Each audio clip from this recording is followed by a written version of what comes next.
অল্প কিছু টাকা খরচ করে 1000 টাকার আইসক্রিম তৈরি করে ফেললাম ঘরে। এই গরমে ঠান্ডা ঠান্ডা কিছু খেতে কিন্তু খুবই ইচ্ছে করে, আর সেই জন্যই আজকে এক বক্স ঠান্ডা ঠান্ডা আইসক্রিম তৈরি করে ফেললাম। আসসালামু আলাইকুম, হ্যালো এভরিওয়ান, কেমন আছেন সবাই? আশা করি কাছে দূরে যে যেখান থেকে আমার ভিডিওটি দেখছেন সকলেই ভালো আছেন। আমরা আলহামদুলিল্লাহ ভালো আছি। তো আজকে চকলেট আইসক্রিম তৈরি করলাম, আর কীভাবে তৈরি করলাম তাই থাকছে আজকের ভিডিওতে। তো প্রথমে আমি চকলেট আইসক্রিম বানানোর জন্য চকলেট গানাশটা তৈরি করে নিব। আর চকলেট গানাশটা তৈরি করার জন্য আমি এখানে 1.5 কাপ পরিমাণ লিকুইড গরুর দুধ নিয়েছি, আর নিয়ে দিয়েছি 1/3 কাপ পরিমাণ কোকো পাউডার, আর 1/3 কাপ পরিমাণ চিনি। সবগুলো উপকরণ একটা হ্যান্ড উইক্সের সাহায্যে ভালো করে মিশিয়ে নিচ্ছি। এখন চুলাটিকে অন করে দিব। আমি এটাকে অনবরত নেড়ে দিচ্ছি, আর নয়তো দলা পেকে যাবে, আর দলা পেকে গেলে চকলেট গানাশটা সুন্দর হবে না।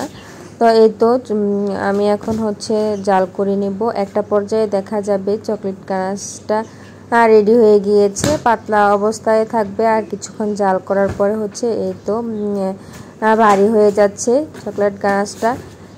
এখন আইসক্রিমের জন্য প্রায় রেডি হয়ে গিয়েছে, কিন্তু এখন এটা ঠান্ডা করার জন্য অপেক্ষা করতে হবে। প্রথমে আমি ঠান্ডা করার জন্য কিছুক্ষণ রেখে দেব, আর চুলাটাকে নামিয়ে কিছুক্ষণ নেড়ে নেব যাতে করে উপর থেকে একটা সর পড়ে না যায়।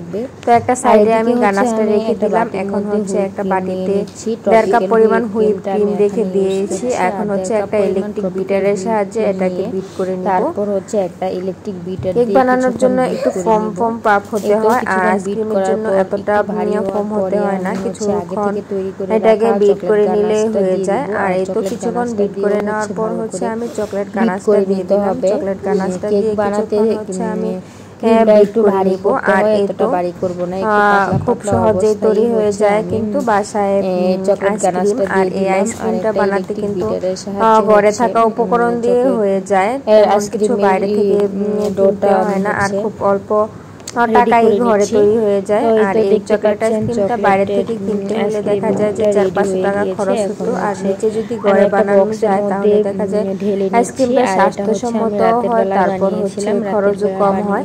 তো এই তো আমি এখন ফ্রিজে সংরক্ষণ করব।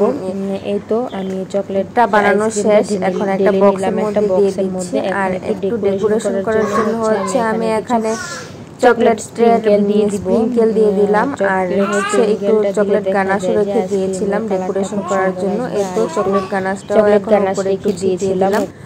আর এখন আমি রাতে বানিয়েছি, আর সারা রাতের জন্য আমি এটা ডিপ ফ্রিজে রেখে দেব। তো আমার বাচ্চারা তো আইসক্রিম খাওয়ার জন্য খুবই পাগল, তারা খুব পছন্দ করে আইসক্রিম। আর যদি ঘরে বানানো হয় তাহলে তো তাদের সময় কাটে না, তো রাতটা তাদের কাটতে খুব কষ্ট হয়েছিল। তো সকালবেলায় শুরু হয়েছে আইসক্রিম খাবে। তো সকালবেলা আইসক্রিমটা আমি ওদেরকে দিচ্ছিলাম, তো ওরা খেয়ে খুব ভালো প্রশংসা করেছে। তো আপনারাও চাইলে খুব অল্প উপকরণে বাসায় বানিয়ে নিতে পারেন, অনেক দামি দামি ব্র্যান্ডের আইসক্রিমের মতো। তো আজকের ভিডিওটি আপনাদের কাছে কেমন লাগলো? যদি ভিডিওটি ভালো লাগে লাইক কমেন্ট শেয়ার করবেন, আর সাবস্ক্রাইব করে আমার চ্যানেলের পাশে থাকার অনুরোধ রইল। আর যারা অলরেডি আমার চ্যানেলটি সাবস্ক্রাইব করেছেন, আমার পাশে আছেন, তাদেরকে জানাই অসংখ্য ধন্যবাদ।